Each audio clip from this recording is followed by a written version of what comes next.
Doctor Carlos Busso, bienvenido Buenas nuevamente noches. a nuestro congreso. Vamos a leer el currículum del doctor.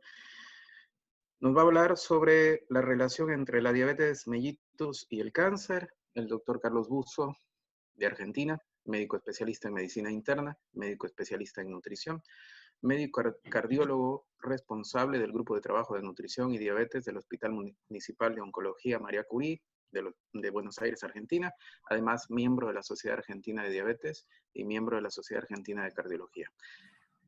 Mucho gusto, el espacio es todo suyo.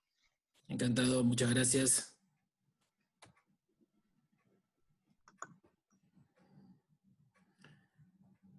Muy bien.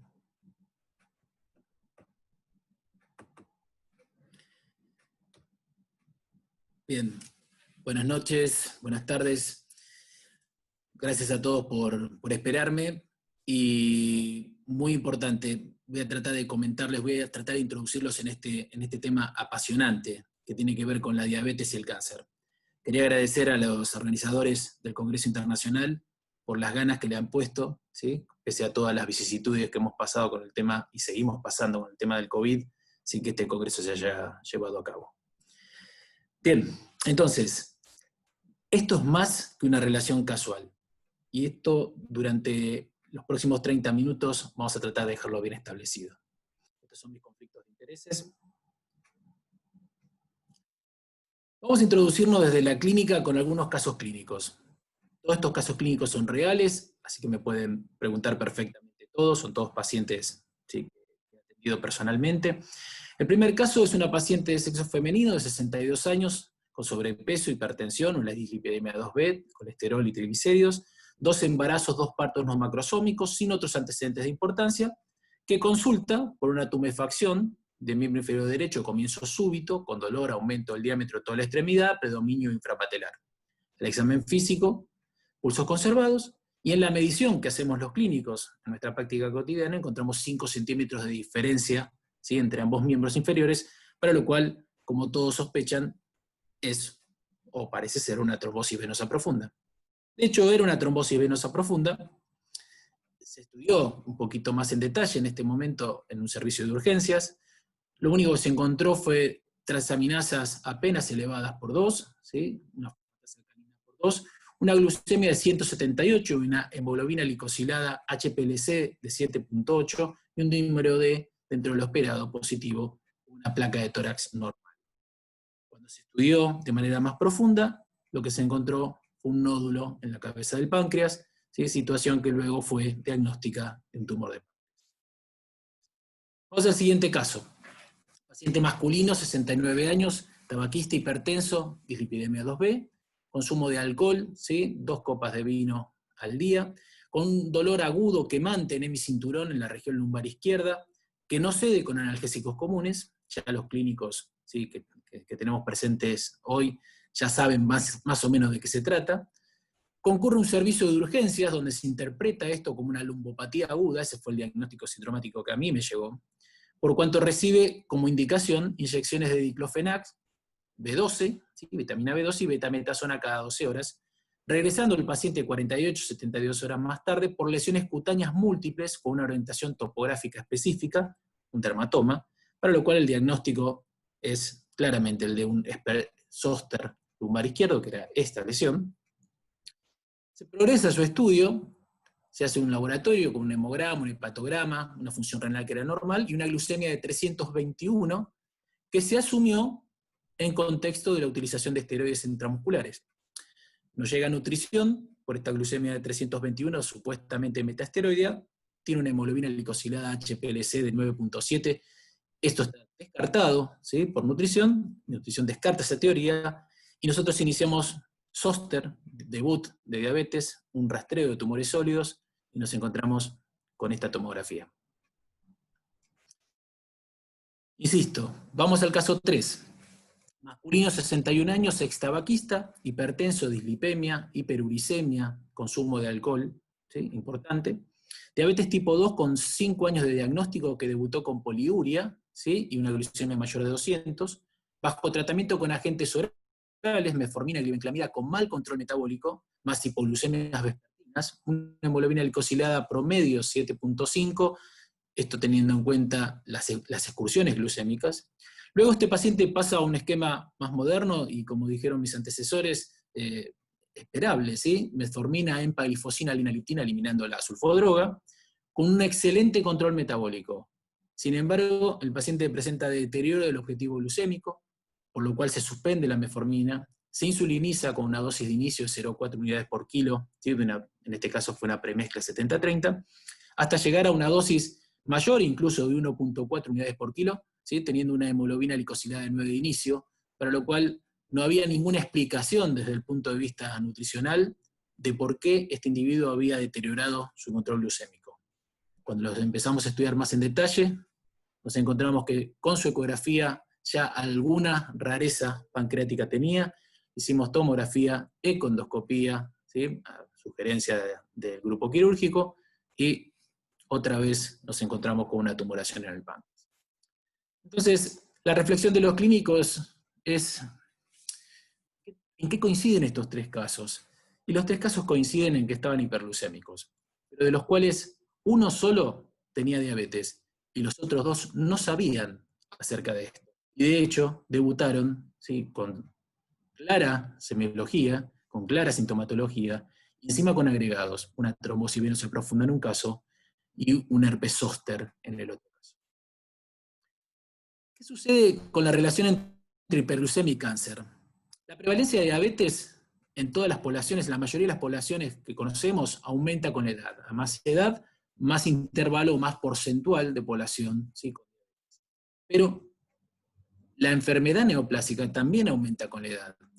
Cuando uno trata de encontrar una relación entre ambas prevalencias, la asociación supera lo esperado por el azar, razón por la cual la hiperglucemia puede constituir un elemento diana en los adultos mayores de 50 años. Estas son bases de datos de España y bases de datos, por ejemplo, del Reino Unido, y a mayor edad, más prevalencia de diabetes y más prevalencia de cáncer, razón por la cual la mirada está puesta en qué sucede en los adultos. No es adultos, uno pone el acento a medida que va cumpliendo años, en personas como nosotros, de 50 años, por ejemplo. ¿Sí? ¿Qué está pasando y qué estamos encontrando desde el punto de vista de la... ¿Cuáles son los factores prodiabetogénicos habituales? ¿Sí? La insulinoresistencia, pero esto habitualmente está compensado por el aumento de la masa beta, por el hiperinsulinismo, hasta que uno llega a este fracaso beta-alfa, ¿sí? Y en definitiva esa diabetes manifiesta. ¿Este es el camino o la vía final común? Bueno, no siempre sucede. Sin embargo, los tumores se arreglan para utilizar parte de los mecanismos prodiabetogénicos y generar fundamentalmente un mecanismo dual. Insulinoresistencia por un lado, insulinopenia por otro lado. Cuando nosotros pensamos en el síndrome metabólico, ¿sí? Que hoy se duda si existe o no existe, pero desde el punto de vista clínico sigue siendo una entidad útil para darle justamente la importancia que tiene desde el punto de vista cardiovascular, todo empieza con ese tejido adiposo disfuncional central, con la insulinoresistencia hepática, la insulinoresistencia muscular y la disglucemia, como fracaso de la utilización periférica de glucosa. Sin embargo, más allá de eso, y más allá del riesgo cardiovascular inherente a esta ecuación que siempre va de izquierda a derecha, subyacente está la enfermedad tumoral. ¿Por qué? Porque básicamente comparte gran parte de los factores de riesgo de la diabetes y de la enfermedad cardiovascular. O sea, la insulinoresistencia juega un rol central en los errores de transcripción génica. Esto de irse de la vía glucolítica, ¿sí? u oxidativa, e irse a la vía mitogénica de las MAP quinasas.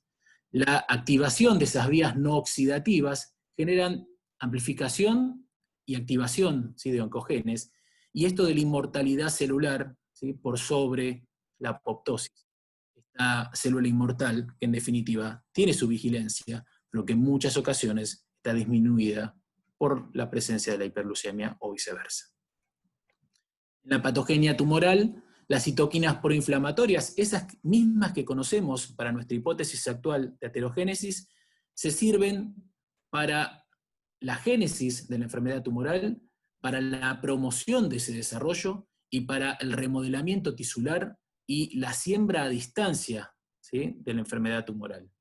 Razón por la cual, adelantándonos de alguna manera, la sobreañadidura de diabetes a la patología tumoral hace al mal pronóstico, porque son factores favorecedores justamente del fracaso del tratamiento antitumoral.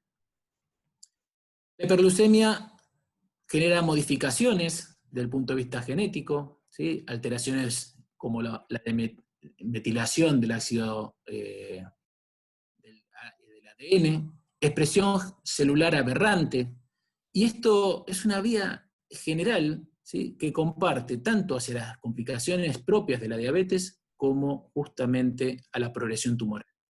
Y esto, que es un camino que se puede seguir de varias maneras, tiene mucho que ver con un elemento central, ¿sí?, que hace también a la insulinoresistencia. Esto parece estar bastante claro para el cáncer de mama, donde la insulinoresistencia está asociada a un nuevo concepto, no tan nuevo, pero un concepto que se pone muy de manifiesto hoy, que es el de la mama densa. Y esta relación entre la mama, ¿sí?, esta relación peligrosa entre la diabetes, el síndrome metabólico y el cáncer de mama, parece estar bastante bien establecido, donde la insulinoresistencia, el déficit de estrógenos y algunas consideraciones desde el punto de vista de la aromatización generan mayor prevalencia de estos tipos. Para el endometrio, la presencia de obesidad como factor de riesgo, ¿sí?, y las alteraciones en los factores de crecimiento insulinosímiles, como a su vez la biodisponibilidad de estrógenos, determina mayor riesgo de cáncer endometrial.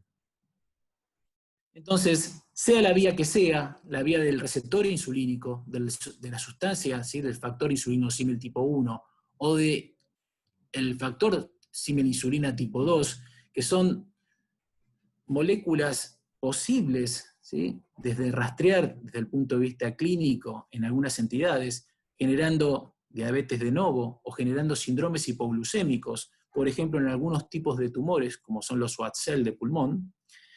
Sea la vía que sea, existe una relación fuerte entre la hiperglucemia y el desarrollo de enfermedad tumoral.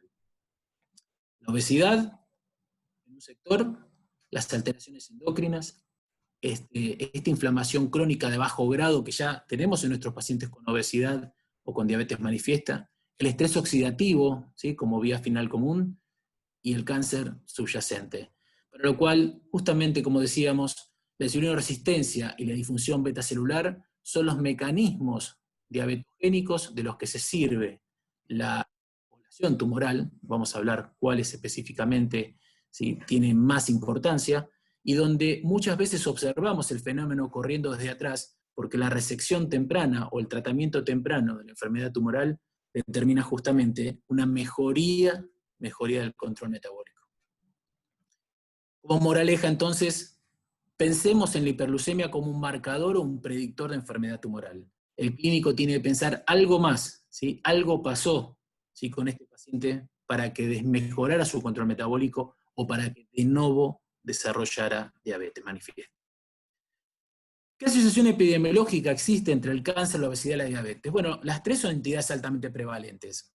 El cáncer es la segunda causa de muerte en el mundo y la diabetes es la 12ª, si consideramos a la diabetes per se, pero si consideramos todo lo que la diabetes hace subyacentemente en la enfermedad cardiovascular, y yo diría que treparía algunos más.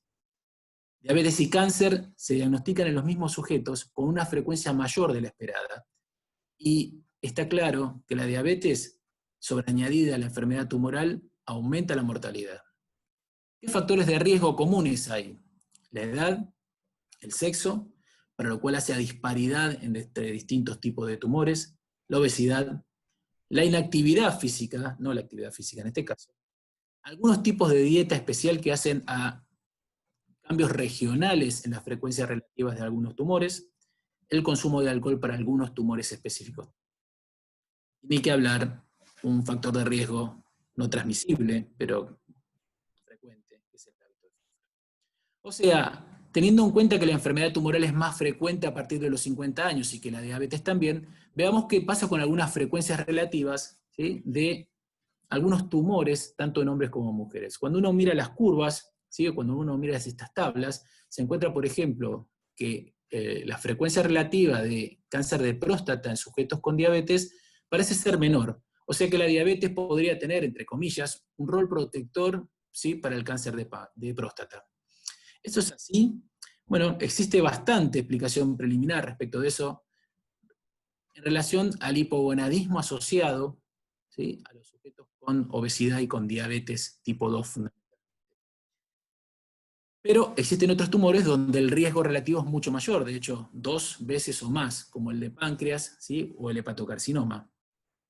Cuando vemos en las mujeres el riesgo relativo de relación entre diabetes y determinados tipos de tumores siempre está a favor, ¿sí?, del desarrollo de tumores, sobre todo en algunos tumores como el de páncreas, el de hígado, pero teniendo en cuenta también el de recto, colon y el de mama. Entonces, la pregunta, si estuviéramos presenciales, ¿cuántos hepatocarcinomas vieron ustedes, ¿sí?, en los últimos años? Y uno empieza a pensar, y yo trabajo en un hospital oncológico, y en los últimos 25 años, y debo haber visto 5, no todo el hospital oncológico, digamos, ¿sí? Me dice, bueno, quizás alguno tuvo la desgracia de ver más, pero ¿es tan frecuente el hepatocarcinoma? Bueno, veremos. El punto está centrado, en realidad, en esto. Los tumores de vejiga, los biliares, ¿sí?, son mucho más frecuentes, ¿sí?, en el sentido neto, ¿sí?, del impacto que tienen. Porque si bien tienen menos riesgo relativo, tanto en hombres como en mujeres, la frecuencia poblacional es mayor. Y por millones, ¿sí?, estos tumores se ven muy frecuentemente asociados. O sea, que no es extraño encontrar mujeres con cáncer de mama que desarrollan diabetes, mujeres u hombres con cáncer de vejiga que desarrollan diabetes, mujeres con tumores de endometrio que desarrollan diabetes, para lo cual hay que tener en cuenta qué fue primero. Esto implica un gran impacto en la salud pública, porque gran parte del tratamiento y gran parte del éxito del tratamiento depende también de un buen control metabólico para estos pacientes, de un adecuado abordaje nutricional temprano, no cuando la caquesis está instalada. Si uno considera que la insulinoresistencia es el eje central y que esto genera todas las cosas que nosotros conocemos desde el punto de vista compensador, ¿sí?, el tumor no sigue esas reglas, juega con otras reglas, juega con reglas sucias.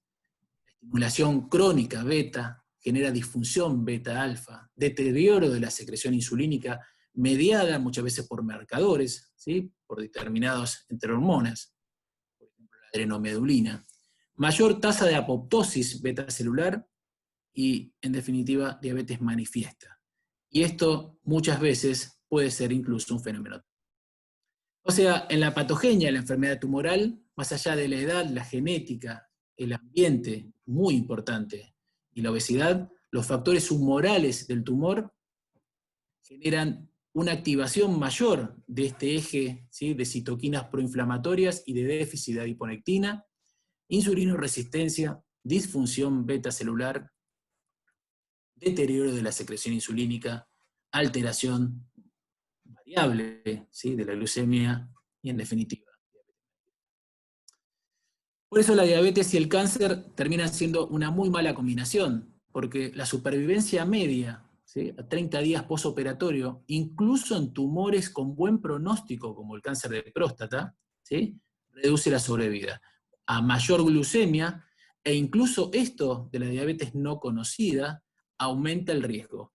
Por eso, si bien la diabetes y el cáncer de próstata tienen una relación ambigua, ¿sí?, la diabetes podría tener un efecto protector por esto del hipogonadismo, cuando está sobreañadido, ¿sí?, sobre el cáncer de próstata, la diabetes, el pronóstico cambia si uno no hace un buen manejo. ¿Qué pasa con el tamizaje? Hay muchas recomendaciones, pero no guías específicas. Pero los sujetos con diabetes suelen hacerse menos rastreos tumorales que los no diabéticos. Las razones hay varias, ¿sí?, económicas, etarias, étnicas, pero el punto central es, ¿qué fue primero? ¿La hiperglucemia y luego el cáncer, o el cáncer y después la hiperglucemia? Y para eso nos vamos a introducir en una problemática específica que tiene que ver con el cáncer de páncreas.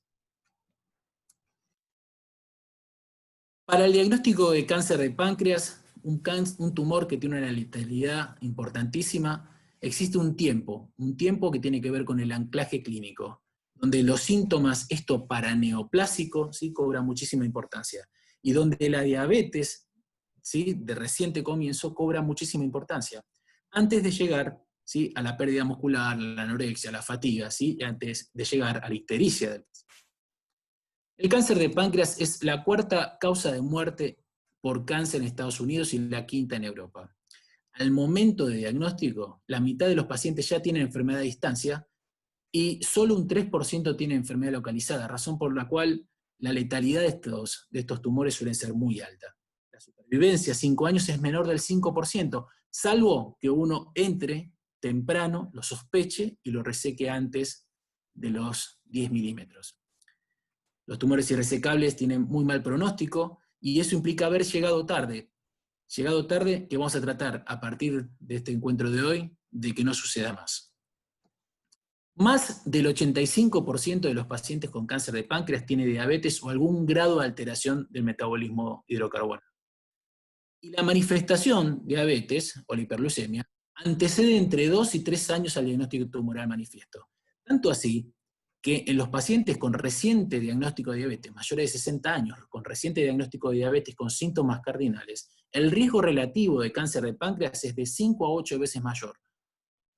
Razón por la cual uno debe sospechar esto, porque la diabetes y la caquexia temprana, ¿sí?, parecen tener un mecanismo propio, un mecanismo moral independiente.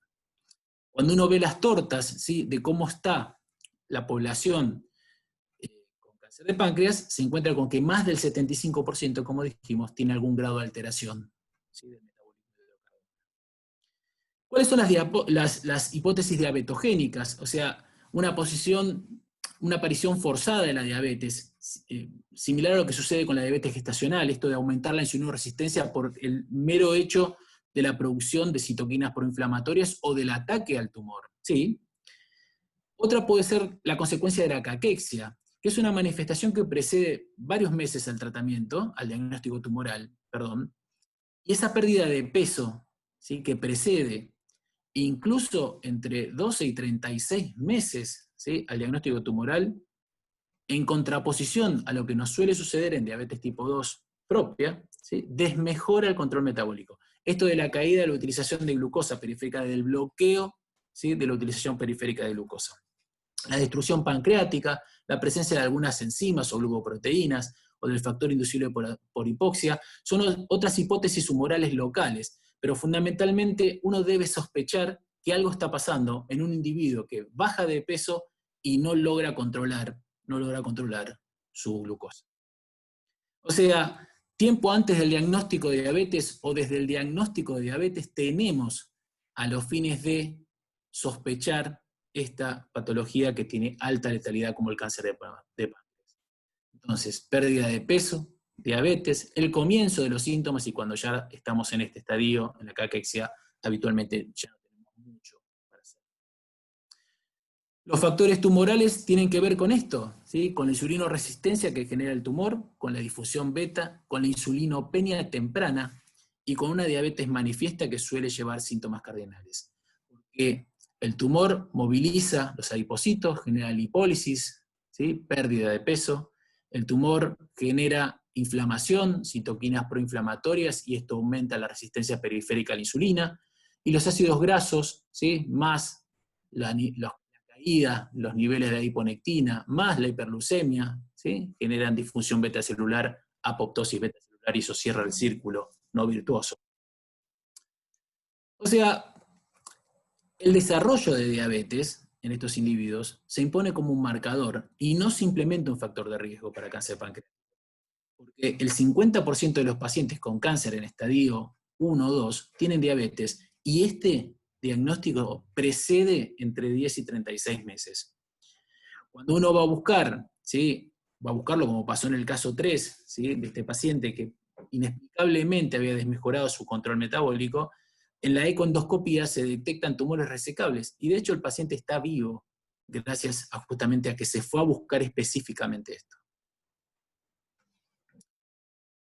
Si uno considera que la prevalencia de diabetes es alta en tumores pequeños, la hipótesis humoral es la que más se aplicaría, porque pensar en tumores grandes que destruyen el páncreas como causa insulinopenia ya es más difícil de establecer. Y eso probablemente esté más asociado a otro tipo de tumores o otro tipo de estirpe tumoral, ¿sí? En el cuerpo o en la cola del páncreas. Entonces, cáncer pancreático, efectos directos mediados por adrenomedulina, por ejemplo, u otros factores, ácidos grasos no esterificados, hiperglucemia, insulinoresistencia, en definitiva, pérdida de células beta, cierre del mecanismo. O sea que podemos hablar de una diabetes tipo 3 o una diabetes pancreatogénica, ¿sí? Es un nombre interesante. Esta diabetes como resultado de la enfermedad del páncreas exócrino, que tiene sus características especiales, pero más allá de eso, implica un gran grado de sospecha por el clínico, por el médico de primer contacto. En conclusión, la hiperglucemia como fenómeno está presente desde momentos tempranos en la enfermedad tumoral activa y como no existe un marcador tumoral específico, cobra mucha importancia esto que charlábamos. ¿Qué piensa el clínico? ¿Qué explicación preliminar tiene el clínico, ¿sí?, acerca de por qué este individuo de la noche a la mañana desarrolla síntomas cardinales? Ante un individuo mayor de 55 años que expresa un debut de diabetes con un síndrome típico, ¿sí?, pérdida de peso, poliuria, astenia, ¿sí?, sospechemos la enfermedad tumoral subyacente. Probablemente muchos de nuestros rastreos sean negativos dentro del primer año, pero tenemos tiempo, tenemos entre 12 y 36 meses para demostrarlo, y tenemos la posibilidad de salvarle la vida al paciente. Ante un paciente con diabetes previa y buen control metabólico, no siempre hay que echarle la culpa al paciente. Hay que pensar que transgrede, ¿sí?, desde el punto de vista dietario. Hay que pensar que puede haber algo más, y que este algo más puede aumentar los niveles de insulinoresistencia, y esto puede expresarse como deterioro del control glucémico. Hay que sospechar de enfermedad tumoral subyacente. Y este deterioro metabólico, ¿sí?, que en general está precedido por un descenso de peso, uno debe observarlo, porque a diferencia de lo que sucede en diabetes tipo 2 clásica, el reducir el peso, ¿sí?, no mejora el control glucémico, y eso es una característica bastante orientadora. Y luego podemos hacer las hipótesis que ustedes quieran desde el punto de vista de qué es lo que causa realmente, ¿sí?, el desarrollo o el aumento de la glucemia desde el punto de vista humoral. Sin embargo, eso tiene muchas explicaciones preliminares y muchos confusores. Hoy por hoy tenemos la oportunidad de intervenir temprano, porque vemos lo que está pasando. Pero si no entramos a buscar, ¿sí?, el nudo del problema, no vamos a poder evitar el desastre. Y esto es básicamente lo que yo quería contarles hoy. Muchas gracias. Bueno, muchas gracias al doctor Carlos Busso. Si tenemos alguna pregunta la podemos plantear, de repente a lo mejor haya necesidad de abrir los micrófonos, o si no, escribirlo directamente en el chat. Yo voy a comenzar con mi primera pregunta, doctor Busso. Hablamos mucho de insulinoresistencia y cáncer. ¿Qué tal acá el papel que juega la metformina, particularmente en pacientes que tienen insulinoresistencia? ¿Tienen un efecto, le podríamos llamar protector o modulador de repente? Sí, bueno, existen algunos estudios que avalan el rol de la metformina en algunos tumores específicos como endometrio, ¿sí?, en algunos tumores como el pulmón también, donde los pacientes que estaban tratados con metformina tuvieron mejor sobrevida, ¿sí? Después, en algunas series de pacientes, ¿sí?, en algunas series poblacionales de pacientes que recibían metformina, la frecuencia relativa de determinados tumores versus no recibidores de metformina fue menor. El punto es que existen varios confusores ahí, ¿sí? La metformina podría tener un rol protector en base a las acciones sobre la vía del emetor, ¿está de acuerdo? O sea, esa es la acción específica, pero no es el único mecanismo implicado justamente en el despertar de los oncogenes, ¿sí?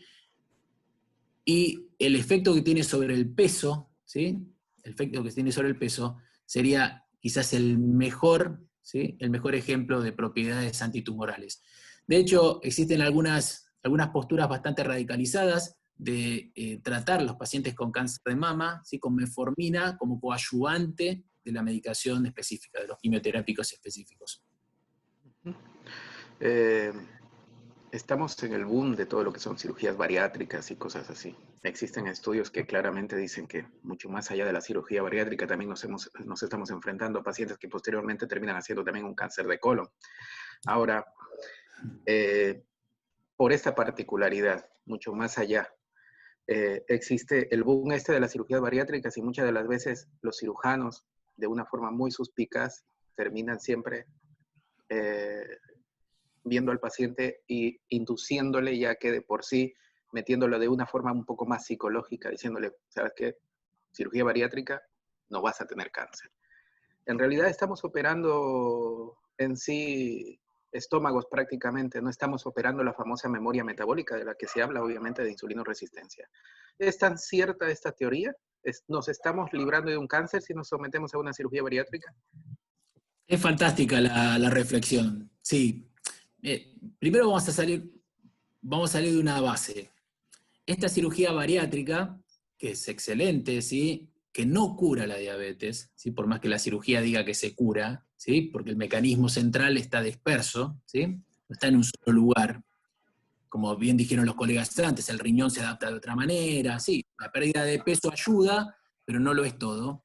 Es una vieja nueva cirugía, ¿sí?, porque es una vieja cirugía, la cirugía de Iderrux, donde veíamos determinados fenómenos también, ¿sí?, relacionados a la absorción de las grasas, a la necesidad de algunas vitaminas, donde tenemos algunos detalles interesantes. Por ejemplo, donde perdemos la capacidad de observar algunas partes del estómago. Realmente necesitamos tiempo. No es que no quiero dar un mensaje apocalíptico respecto de eso. La cirugía bariátrica vino para quedarse y realmente ha beneficiado a muchos pacientes, porque nuestra mortalidad fundamental tiene que ver con el riesgo cardiovascular. Pero la enfermedad tumoral está dando vuelta también. Entonces, no hay que perder la perspectiva. Esta moda de operar gente, yo no la veo, ¿sí?, como muy útil y hasta la veo media peligrosa. Debajo de todo eso hay un mensaje subliminal, obviamente. Sí, un mensaje económico, ¿sí? Un mensaje económico, sí, sobre todo eso. Otra pregunta, ¿debemos o qué papel juegan los marcadores tumorales en estos pacientes como para realizar en forma de screening en estos pacientes, sobre todo con diabetes? Bien, los marcadores tumorales suelen ser tardíos, ¿sí? Lamentablemente, los marcadores tumorales sirven para seguimiento. Yo tuve la fortuna de hacer una rotación en Padua, donde de regla a todos los pacientes que entraban al servicio de diabetes por internación, por cualquier causa, una colecistitis, por ejemplo, le hacían marcadores tumorales. Eso no es costo efectivo, digamos, ¿sí? Porque el real diagnóstico sindromático era una colecistitis, no un tumor, ¿sí?, en la vesícula o en el hígado. Razón por la cual, al no tener una herramienta de alta especificidad, no resulta útil, ¿sí?, pedir eso. Lo que sí es importante es tener en cuenta, y bien aceitado, el mecanismo de un screening mínimo de tumores. Si yo puedo hacer tomografía, si puedo hacer placa, una buena ecografía, y la sospecha del clínico y la observación del clínico de la imagen, eso es más importante que un marcador tumoral. Sí, yo creo que todo se enfoca también, obviamente, ver al paciente de forma integral. Absolutamente, Así como absolutamente. prácticamente algunos terminamos siempre centrándonos de repente en la glucosa solar, obviamente hay que mirar Y mucho eso más allá de eso. es un error conceptual, para el paradigma actual, es un error conceptual importante, ¿sí? Porque sí, la glucosa es importante, pero no es lo más importante. Claro, y las guías fueron cambiando y ya prácticamente nos cambiaron todo el paradigma ese, así que prácticamente nos vamos hacia una parte más global. La última pregunta, debido al importante incremento que existe de cirrosis hepática en pacientes diabéticos, ¿el carcinoma hepático ha sufrido alguna variación en los últimos tiempos? Y sí, como vemos, el riesgo relativo, ¿sí?, de desarrollo de hepatocarcinoma es del doble o más del doble, ¿sí?, en sujetos con diabetes, en cirrosis obviamente, pero hay un elemento subyacente importante, ¿sí?, que los clínicos siempre lo tienen en cuenta, pero la mayoría de las especialidades no, que tiene que ver con las infecciones hepáticas, ¿sí?, con las hepatitis. La cirrosis alcohólica sí, las hepatitis por otro lado, ¿sí? Y eso es una playa de problemas desde el punto de vista de la regeneración hepática que en general están asociados a la falla. En algún momento esos nódulos de regeneración mutan y se transforman en hepatocarcinoma. Si el paciente vive lo suficiente, ¿sí? Y no sangra por una varice, por ejemplo, muchos de esos van al hepatocarcinoma. Y hoy por hoy tenemos la posibilidad de estudiar tempranamente. Tengamos en cuenta que en cualquiera de nuestras consultas vamos a encontrar mucho ácido, hígado graso no alcohólico. Eso también está asociado a una tasa, ¿sí?, de cirrosis y a una tasa de hepatocarcinoma. Y hoy por hoy tenemos la posibilidad de estudiarlo con elastometría, o sea, estudiarlo tempranamente ese hígado como para detectarlo muy tempranamente. Sí, una de las cosas acá que hemos aprendido, bueno, ahora con su exposición, mucho más allá de todo lo que nos ha dicho en relación a insulinoresistencia, el uso de la metformina, termina aún siendo en esta patología como la vedette, como decía la doctora Fuente, una de mis grandes maestras allá en Buenos Aires, la La mía vedette, también. muy bien, la vedette prácticamente de la fiesta. Una metformina no se le niega absolutamente a nadie, No se le niega a nadie, es como un vaso de agua, tal cual. como un vaso de agua. Entonces, claramente hemos visto que acá en sí la insulinoresistencia es una de las circunstancias o de los factores principales para el cáncer de mama en estos casos. Bueno, obviamente para el tipo de cáncer, y yo creo que es un factor sobre todo a determinar. ¿De repente nos quiere decir algo, doctor? Sí, quisiera hacer una reflexión, Pablo, lo que usted dice. Lamentablemente nos pasa muchas veces que se confunde insulinoresistencia con hiperinsulinismo. Y el hiperinsulinismo es un epifenómeno. ¿Está? ¿Por qué? Porque nosotros tenemos todos los días pacientes a los cuales les generamos hiperinsulinismo, por ejemplo, cuando usamos insulina exógena. Y en un momento se llegó a decir, ¿sí?, que algunas insulinas, la glargina, por ejemplo, generaba cáncer. Eso es una situación, pero de tremenda importancia médico-legal, ¿sí? Es lamentable, ¿sí? Lamentable por los medios, ¿sí?, de publicación. Entonces, ¿qué pasa? El tema es el siguiente, y es lo que yo quiero reflexionar con ustedes. Un individuo que presenta 300 de glucemia, síntomas cardinales, ¿sí?, de más de 60 años, ¿el tratamiento de elección es? Insulina. Bárbaro. Lo estudio en los 4 meses que siguen, o el año que sigue. Le encuentro un tumor en el páncreas. ¿Quién le puso el tumor? ¿La insulina? ¿O el tumor ya estaba presente? Entonces, no es fácil tener un modelo libre de enfermedad tumoral, porque de hecho todos nosotros generamos oncogenes, activamos oncogenes y rompemos tumores, ¿sí?, con nuestra policía tumoral, digamos. El punto es que, ojo con leer más cantidad de insulina, más frecuencia tumoral, porque muchos de esos pacientes adelgazados, ¿sí?, van a necesitar insulina. Y el tumor no lo puso la insulina. No fue el hiperinsulinismo exógeno, ¿sí?, lo que determina el despertar del tumor, sino esta es la respuesta que uno necesita para generar algo de tejido muchas veces, en pacientes que ya están en precaquexia en el momento que uno ya los encuentra. Muy importante. Muchas gracias, doctor Carlos Buso. Muy importante su charla, muy gratificante escucharlo. Muchas gracias y que tenga unas buenas noches, doctor Un Carlos Buso. placer. Saludos para Gracias. todos. Hasta luego. Igualmente. Gracias.